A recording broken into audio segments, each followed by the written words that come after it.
بسم اللہ الرحمن الرحیم۔ شروع کرتی ہوں اللہ کے نام سے جو بڑا مہربان اور نہایت رحم کرنے والا ہے۔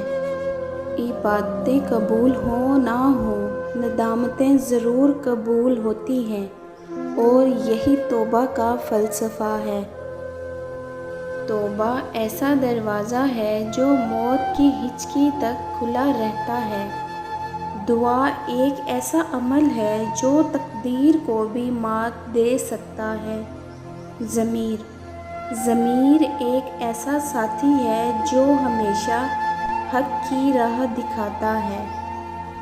امام موسیٰ کاظم علیہ السلام نے فرمایا، جسے برائی کرنے میں خرابی نظر نہ آئے، اس کے پاس نیکی کی کوئی گنجائش نہیں ہوتی۔ کوئی گناہ تمہیں اتنا ضر نہیں پہنچاتا جتنا دوسرے مسلمان کی بے عزتی کرنا اور اسے حقیر و خوار سمجھنا۔ شوہر کی خوشی پر جنت ملے گی۔ رسول اللہ صلی اللہ علیہ وآلہ وسلم نے فرمایا، جس عورت نے اس حال میں انتقال کیا کہ اس کا شوہر اس سے راضی تھا تو وہ جنت میں داخل ہوگی۔ سبحان اللہ۔ عورت جب مکمل پردہ کر کے نکلتی ہے تو مردوں کے لیے فتنوں اور اپنے لیے جہنم کا دروازہ بند کرتی ہے۔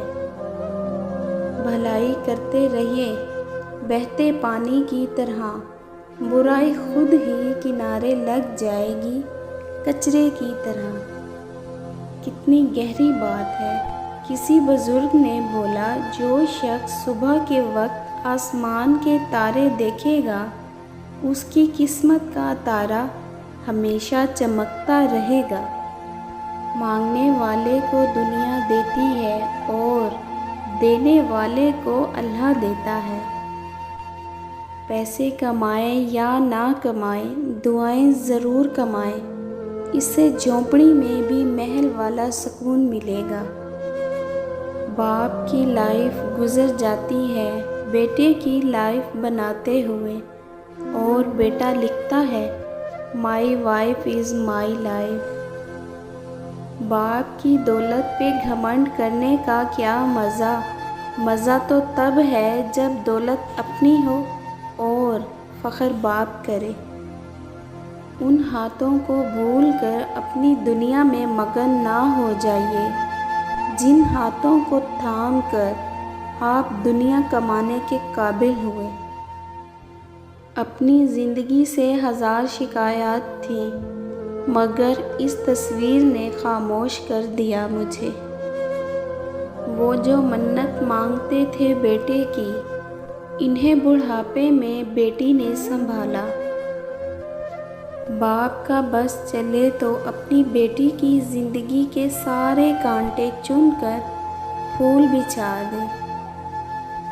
جسے عزیز ہو دستار اپنے بابا کی، کبھی وہ بیٹی غلط راہ پر چل نہیں سکتی۔ لمبی اڑان کے بعد چڑیا اپنے گھونسلے میں لوٹی تو بچوں نے پوچھا، ماں آسمان کتنا بڑا ہے؟